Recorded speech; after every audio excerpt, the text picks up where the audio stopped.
Hi, this is Trevor. And this is Paul. And you are listening to the May Contain Action podcast. Available on Apple, Spotify, and more. Exciting, but we're moving on to our next segment. I'm super excited for this. You actually mentioned this already today. Fortnite fashion shows. Okay, first of all, what the hell? And second of all, I saw that your Instagram story about the guy scamming people. Yeah. Please explain this to me.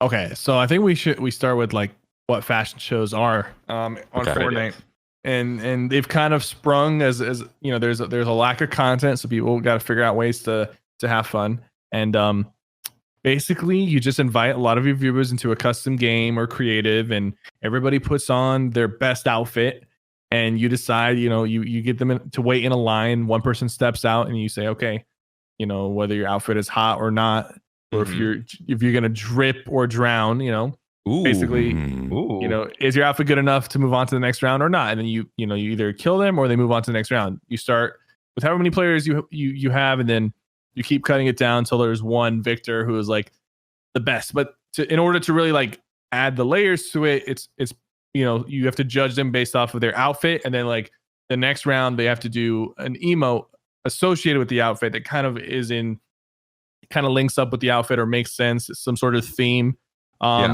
And then there's like 2 emotes done, and then 3 emotes, and then by that time you kind of have to pick who's the best.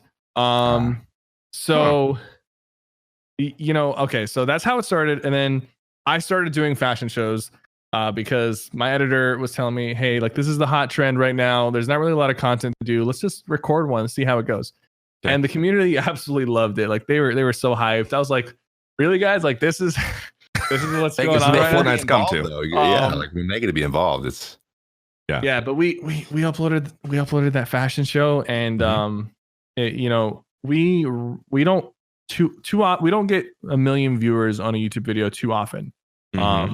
It happens once or twice a month where a video we get 1 million views. But we uploaded that fashion show, and then we uploaded another one a few days after that, and they both have surpassed 1 million views within the last week. And then we uploaded a third one, and that one's just passing, you know, it just passed the half a million views mark after being live for a few days. And so we see the need for fashion shows. People love the fashion shows. The people want fashion.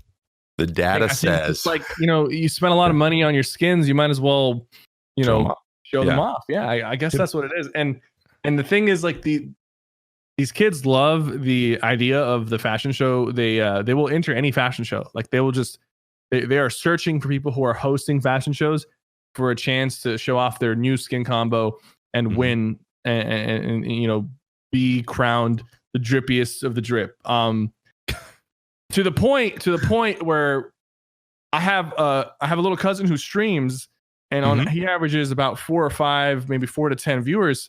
And when he hosts fashion shows, he just puts fashion show in his Twitch title, and he jumps up to 100 viewers during his fashion show.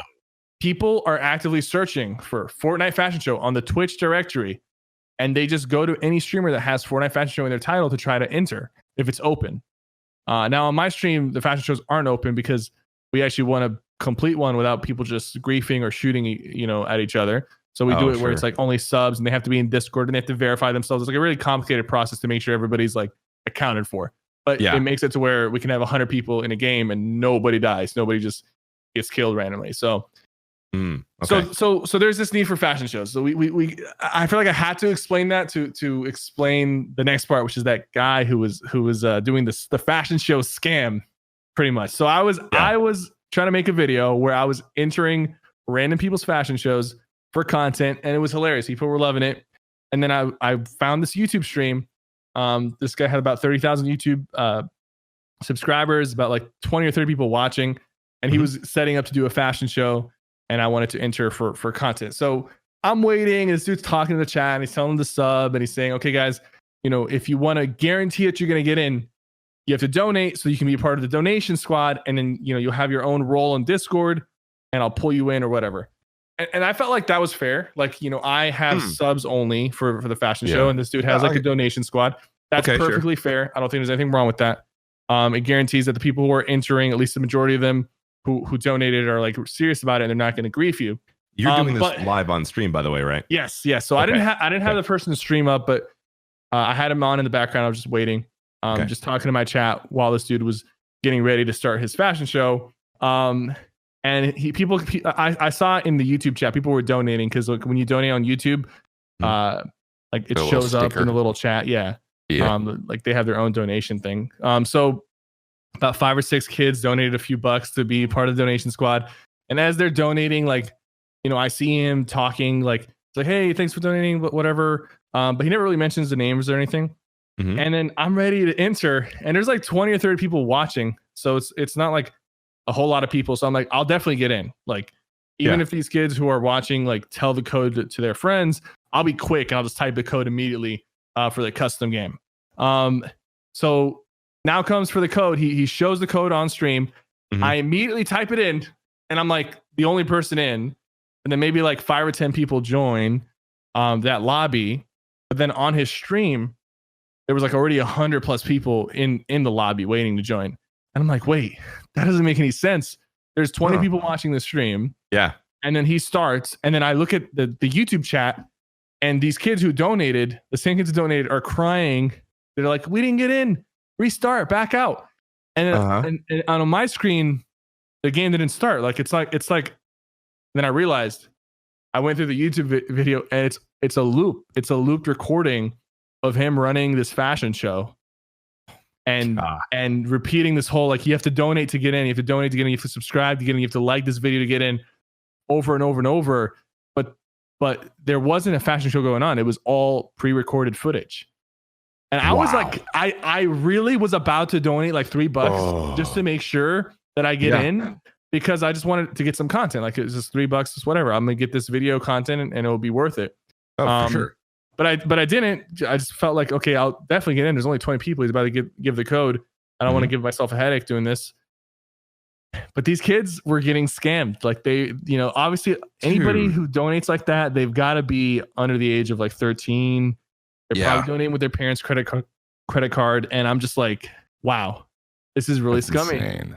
Dude, that's the shadiest thing.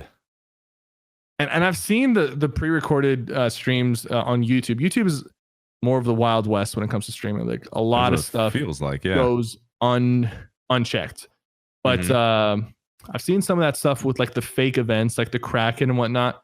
But at the very least, those are just clickbaits, and they're just getting like people maybe to subscribe or watch, and it doesn't really pan out to anything. But what this guy was doing, like, he was actually getting money from these kids. Like, he was like making $20 or $30 an hour doing this like scam, pretty much.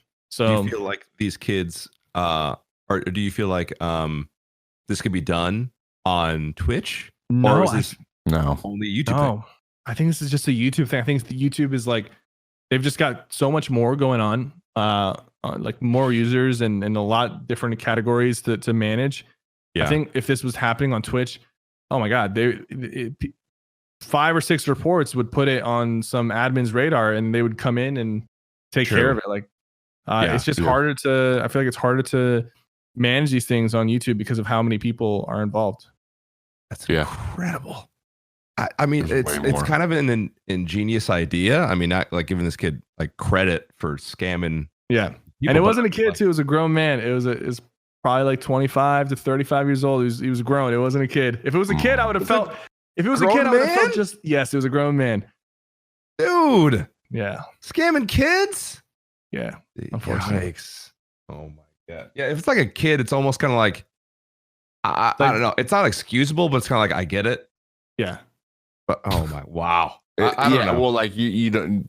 Someone that doesn't know the consequences of their actions. Yeah. Exactly. Or someone who's very, very clearly premeditated, just going to try to like pocket $200 before they get caught type situation is like, like just do something, go mow too long. I don't know. Do something else. Like, come on. Like, do you really want this to be the way you do it? It's just taking the easy way out. It's just do a real one. Yeah. Or, yeah, exactly. It's not even about the energy to a real one. It's more so that he probably does real ones when he's streaming, and then when he's not streaming, he just does. That's true. He plays pre-recorded. Yeah. Wow. My God. It just wake up to some money. Stupid.